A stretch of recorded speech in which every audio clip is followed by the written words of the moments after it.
Hey there! Welcome to season 2 of Raise the Brow with Nishka and Malaika. If you've been with us through season 1 and are still here, then hey, we love you. And if you're new here, then welcome. This season, we have lined up stories of some kick ass Indians from across the globe who are reshaping our Indian society by being who they are. Because, log kya bolenge.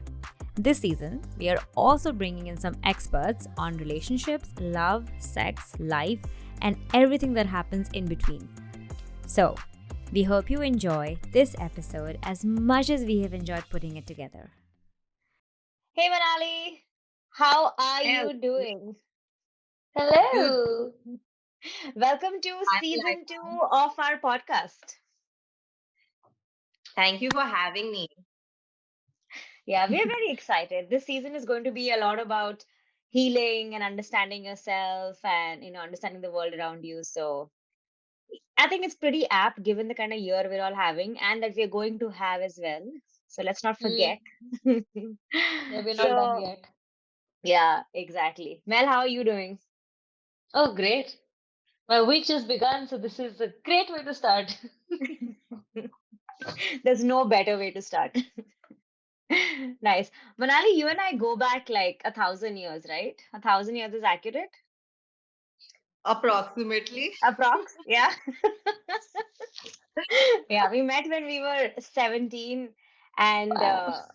yeah, I remember that day so clearly. Manali was sitting right behind me and she was talking to her best friend back then, and they were talking about handwriting analysis, and obviously my ears went up and I was like, who is this? And I turned around and I just started asking her questions about, like, oh, so what is this? What do you do? So fascinated. And I think because we were all in college for the next 3 years, I got my handwriting analyzed again at least 1,000 times. Easily. Yeah. Yeah, I'm surprised Manali is still friends with me after all of that. I Uh, was surprised if you pull out your writing now also and tell me, take a look at it right now. can I please do that? Like, is that even an option? We I can would do love it to. later. Yeah, sounds good. So, Manali, so yeah, that was 13 years back. Today, you are a professional life coach, personality development trainer, and a healer. That's a lot of things. What does that mean? So that's like going to be like a long story. Let me see how I can sum it up in an easier way. But a life coach is basically someone who's there for people in all forms, may it be from an emotional point, from a mental point, from a health point, from a relationship point, or even a spiritual point. So that's what I do. There are different kinds of life coaches, but I look at a more holistic picture. So that's what a life coach for me is, and that's where my journey began. And when you say alternative therapist or a healer, there are like more than 180 types of healing methods in the world. So going beyond traditional methods of addressing your issues, your concerns is what I look at, because I mean, what the hell? None of us are like in the same generic condition, right? We're all unique, we're all different. So the same thing never really works for us. So Mm, that was one of the reasons why I even got into it, and that is what helps people of having alternative methods which can help people rather than the generic traditional method of healing or approaching your issues. okay, interesting. Wow. So, why did you feel a pull towards healing from a personal perspective? Hmm. Because I was a bully in school Wow. and I was Interesting. forced to go into counseling like a 30-date mandate. Otherwise, they were going to expel me from school. And that's where I met like my counselor, Dr. Ali Khwaja, and he was an inspiration since the day I met him, because that was like one person with like the least amount of words understood exactly what I was going through, even though the age gap was massive. Like I think at that point he was like 40 and I'm like 15, and Yeah. he could just get me, he could understand me, and I was like, I want to do something like this for people. So that's what really pulled me towards it, and then there was no looking back. Oh wow. This is exactly like one of those stories where you have an excellent teacher in school and then you want to become a teacher. And it so rarely happens. And it's so amazing that it actually happened to you and you took it somewhere else, which is Yeah, amazing, right? Yeah. yeah. So let's talk a little bit about therapy in India. And of course, the perception of therapy amongst Indians globally.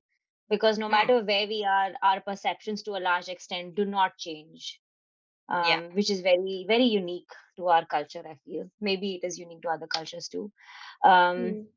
I remember, I think for me at least, my relationship with therapy from a personal perspective is very connected. I went for my first counseling sessions when I was 13, around the same time you had to go. And I don't think I could recommend it enough because I found myself even when I was older, about the age of 15, I found myself reaching out to my counselor, by my own choosing, not even my parents, pushing me to go, which is amazing, right? So if a child can reach out and understand that there's something wrong, there clearly is something in it, right? So, but I remember even back then, I don't remember talking to anybody about it, not even my friends. Forget talking to extended family because it was not a conversation we all had openly, right? It was more like a conversation you had, like, oh, this person is going to therapy. Oh, this person is seeing a counselor. So there must be something drastically wrong and unfixable with the person. So, how do you think this perception has changed? And what is the current perception right now towards therapy, given that you are in the field? So it has been changing over the years. I remember when I got into it, counselors and therapists were considered as quacks, right? You Yeah. go to one if you're really somewhere like screwed up in your head, or you're like a Mm, lost case, and that there is right. you're beyond help kind of a situation. So somebody else has to fix you. That was the Yeah. mindset about 13, 14 years ago. But when I look at it now, there is a lot more awareness. There is a lot more openness, because whatever said and done, a lot of celebs have been coming out and talking about their stories with their Yeah. mental Yeah. health and emotional health. And even movies and shows have been picking up the concepts and showcasing it. So it's much more aware now. But like you were sharing your experience, okay, people are not still open about sharing. They would not want to go out and tell people, oh, you know what, I have a date with my therapist, I won't be meeting you, or I won't be going out. They'll just make Mm. an excuse and sneak away. Yeah. Mm. Yeah, that doesn't surprise me in any way. I didn't start talking about going to therapy until I was in my mid 20s when I felt completely um, aware and almost proud of the fact that I was able to do it.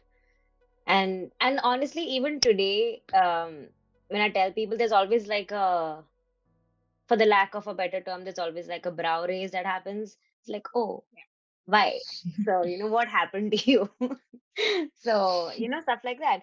So, Mm. um, to go along the same lines, amongst your own clients, Hmm. do they actually tell their family and friends about the fact that they're going to therapy? And do you encourage that? Is that something that is important?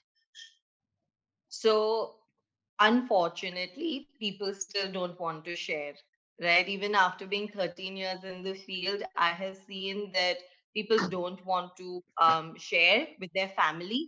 And I do encourage them, because, see, when you go into therapy, it's like a 1 hour session, probably a week or twice a week or once in 15 days. But the rest of your time is with your family, it's with your friends, it's with your colleagues. And if you share, at least with your close ones, they're going to encourage you and support you, because everybody wants your well-being, right? At least the Mm. ones who are close to you.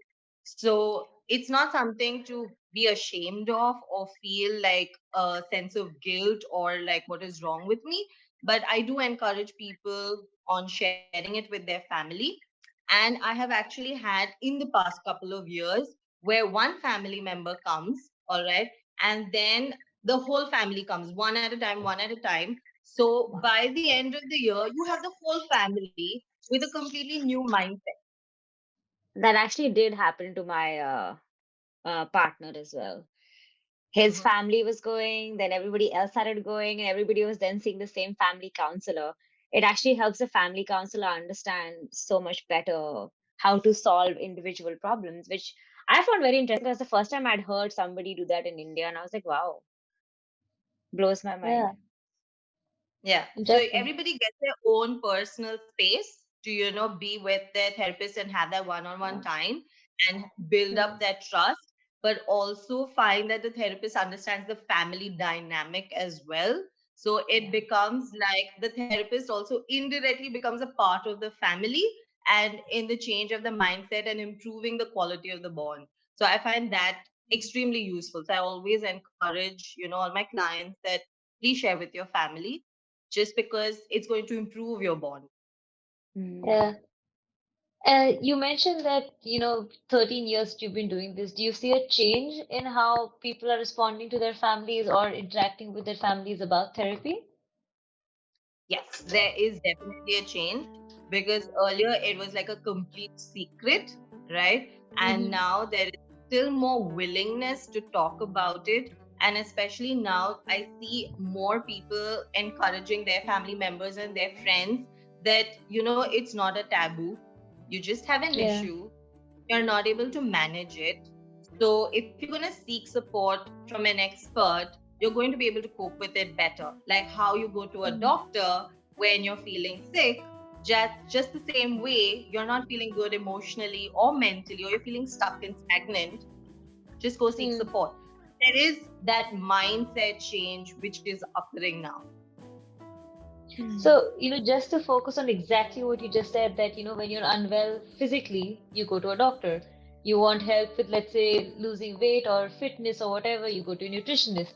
And, and all of those seem very acceptable.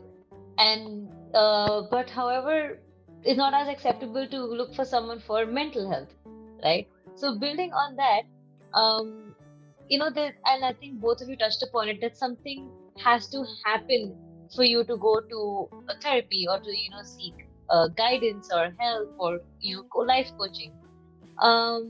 But so to break that down, what do you think can be everyday issues or aspects of life that a therapist can help with? It need not be that you need to have some trauma. It could just be that it's an everyday thing. So, what could be those possibilities for people?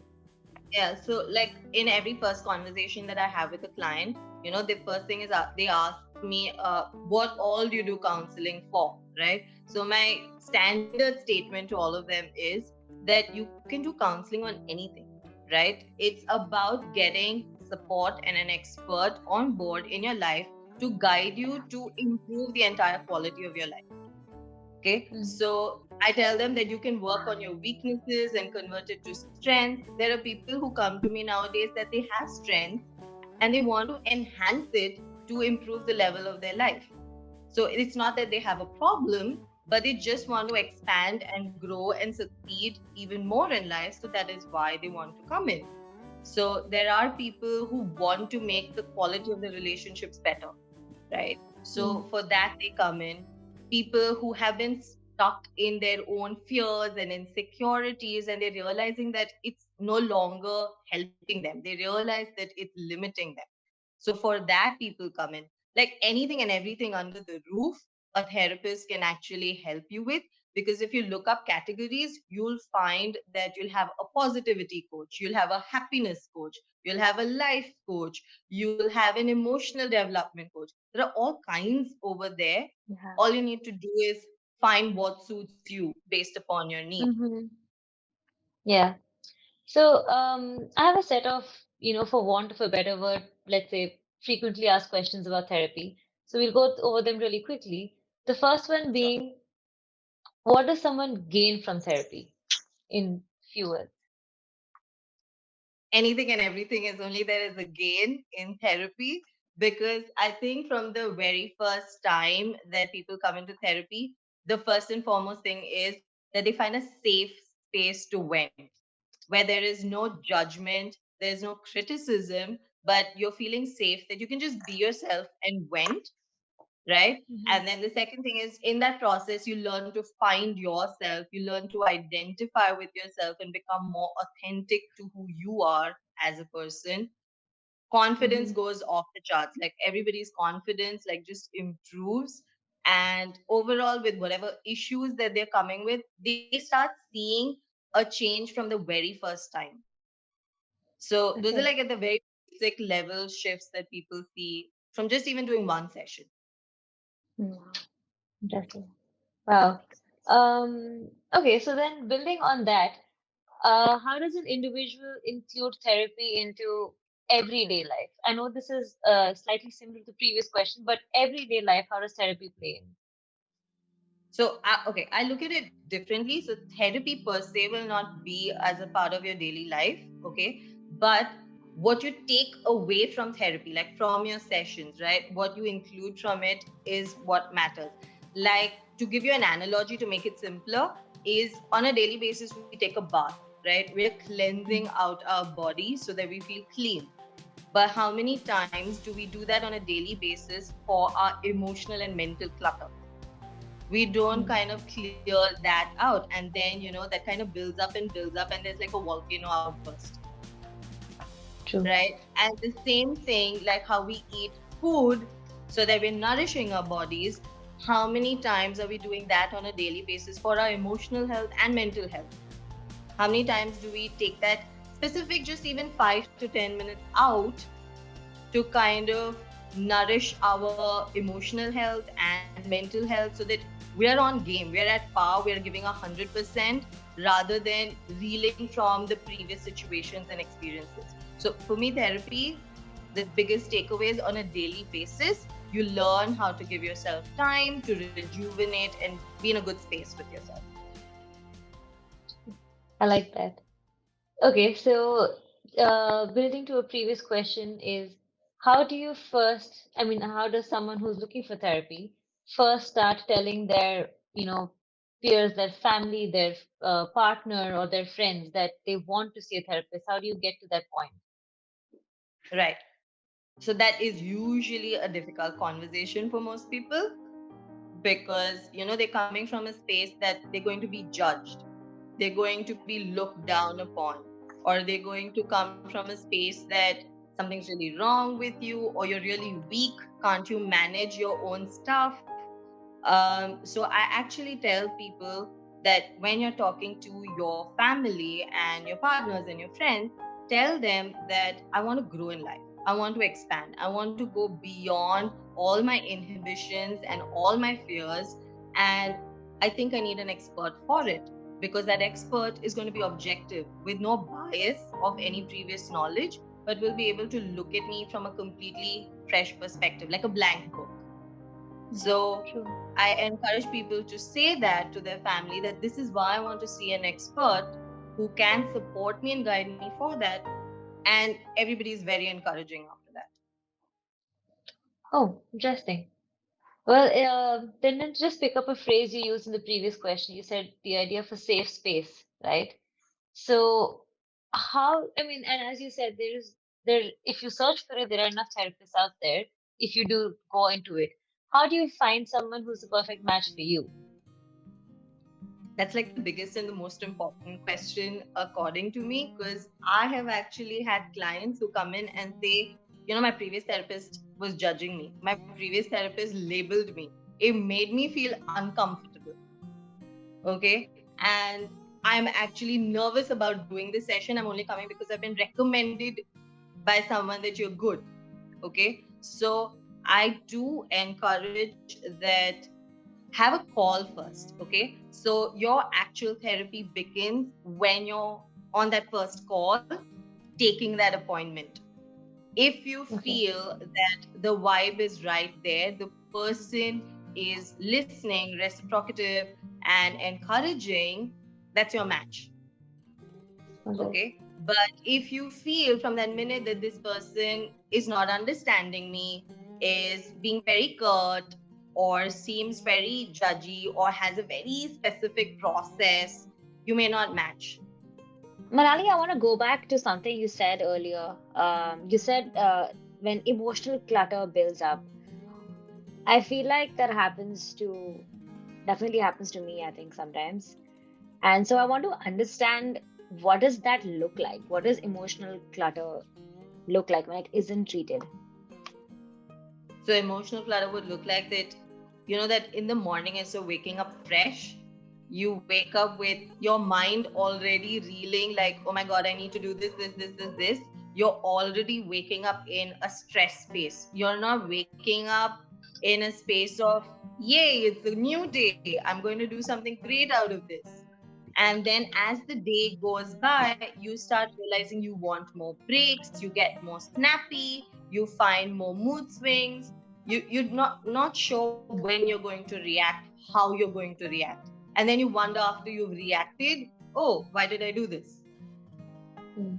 So that's all a buildup of all your past emotions, which don't, get cleared out. So they all just kind of trigger each other, and there is usually an outburst.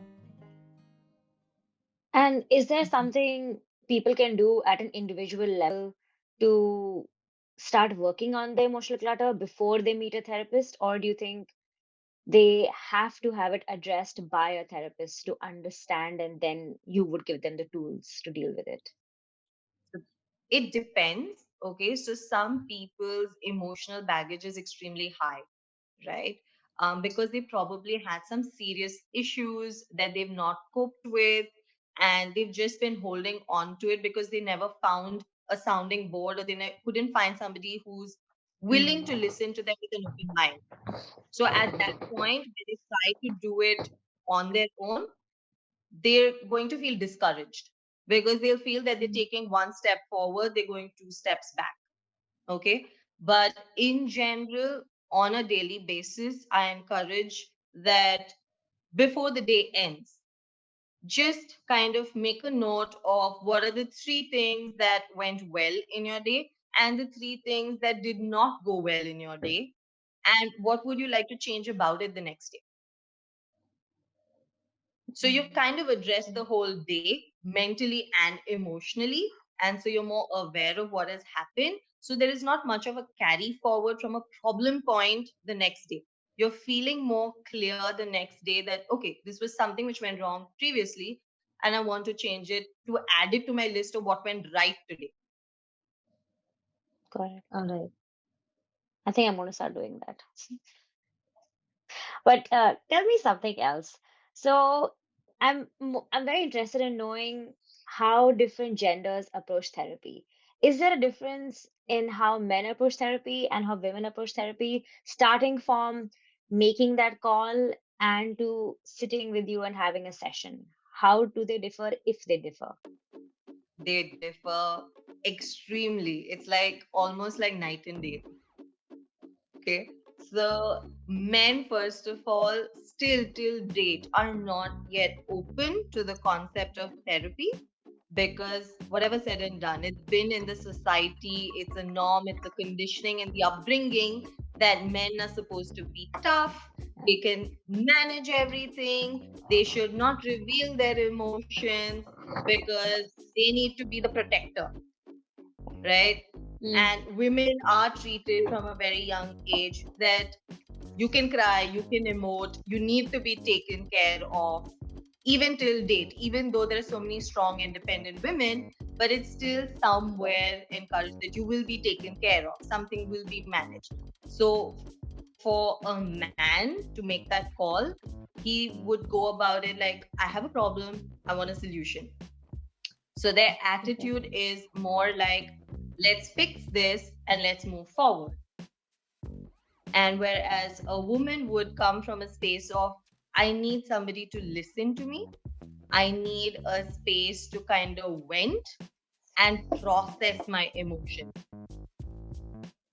So for them, it's more emotion centric, and for men, it's more like solution centric. So the way they approach it and the way it has to be addressed is also very different. Mm.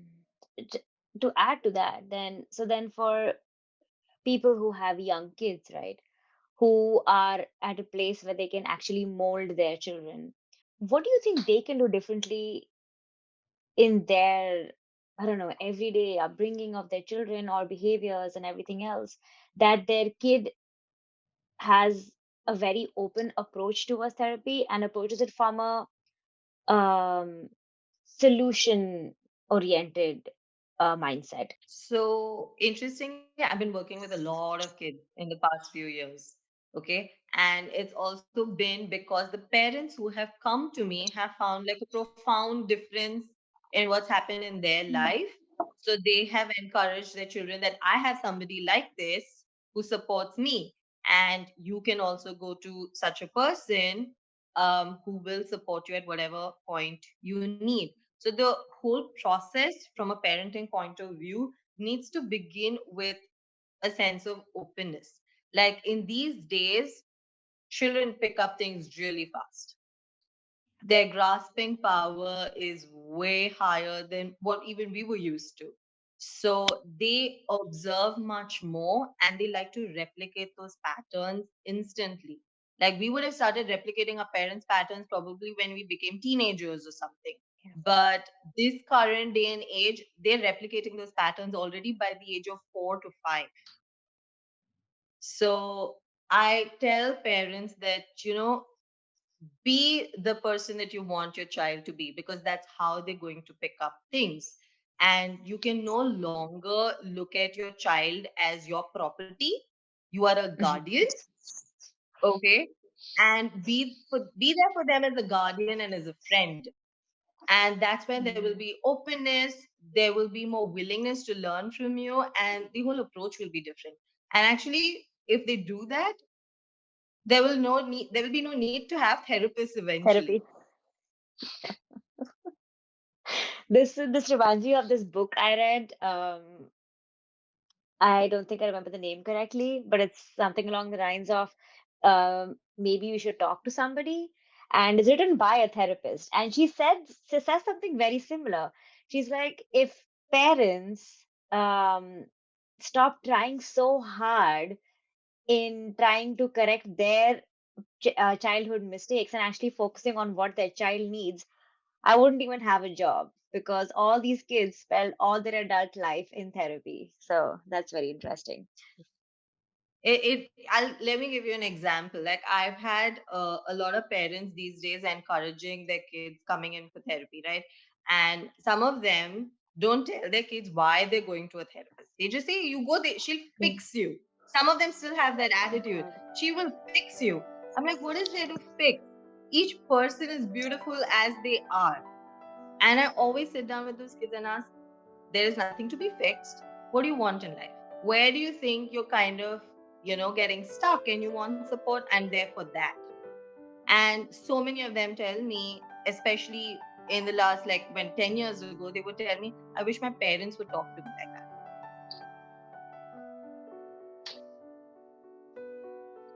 Wow.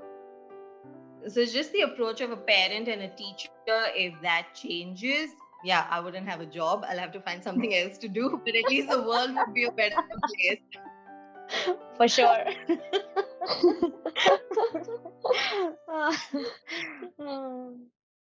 You So can go ahead, go Mel. ahead, Yeah. go ahead.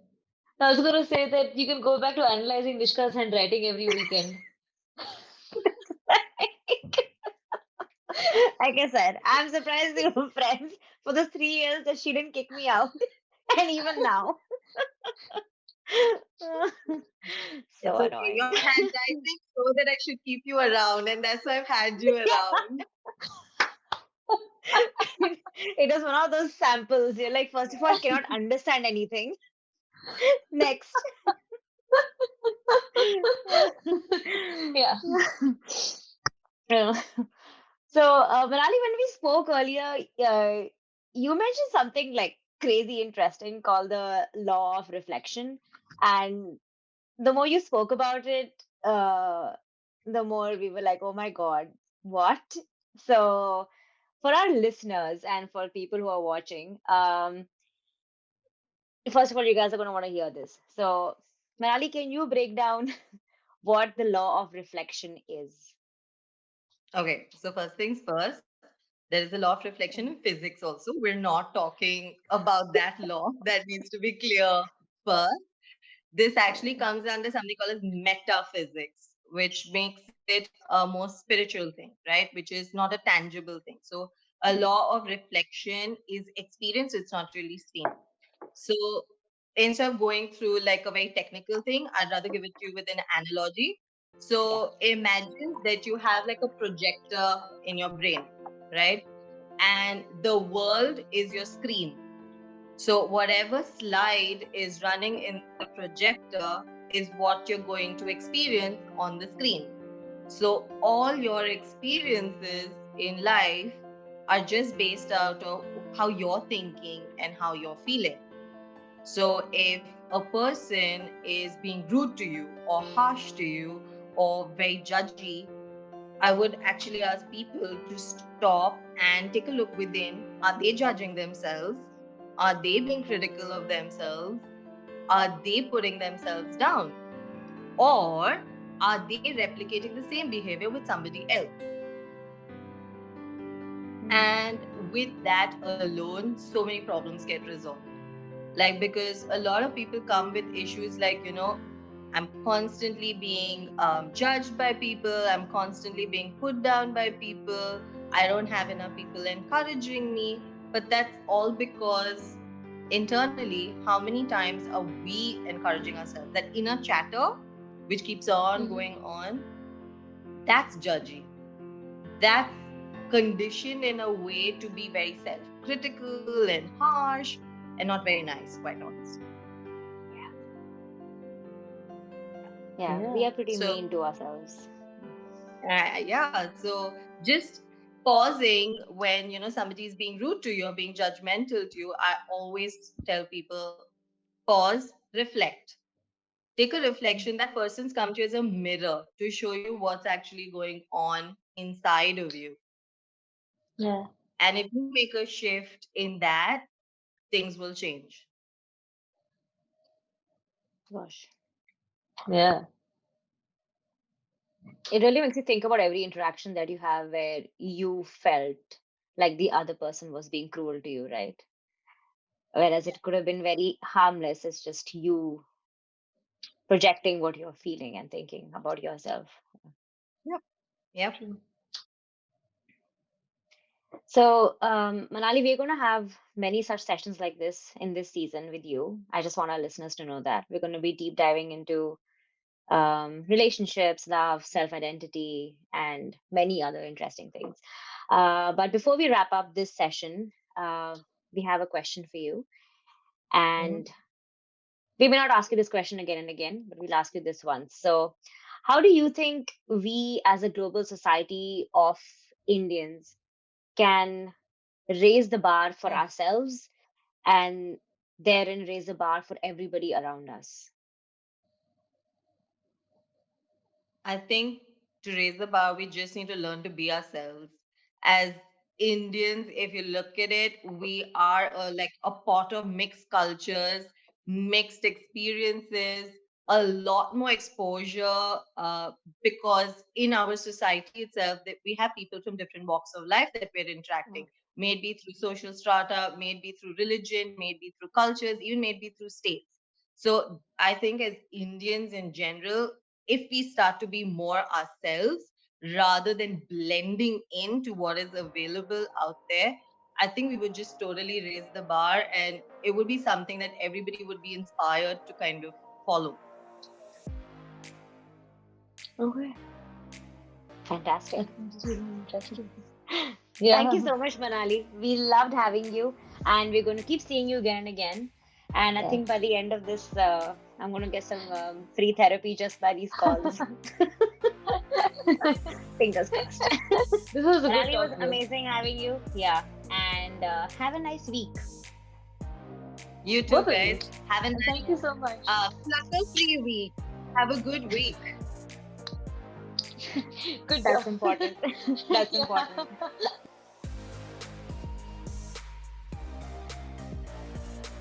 Hey there! Thank you for tuning in to this week's episode of Raise the Brow. Follow the podcast on Instagram and YouTube. And hey, slide into our DMs because we would love to hear from you. Don't forget to share the podcast or this very episode with anyone who you think needs this in their life.